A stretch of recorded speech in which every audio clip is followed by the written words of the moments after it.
The end of the American dream. Nobody told Americans it would get this bad. Nobody warned people that working full-time might no longer be enough to survive. People are working harder than ever, but somehow falling further behind.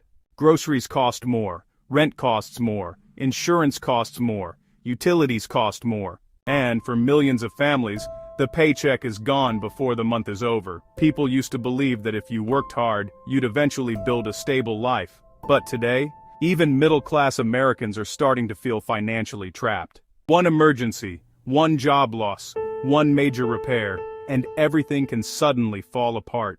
And the scary part is, most people still think this economy is temporary, but what if it's not? What if America has fundamentally changed? The people who survive difficult economic times are usually the people who adapt early. They learn new skills, they create additional income, they build assets, and they stop relying on a single paycheck to survive.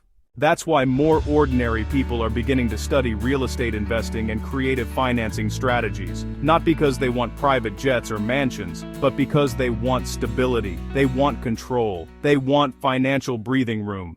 The people who learn how money works during difficult times are often the people who come out stronger on the other side.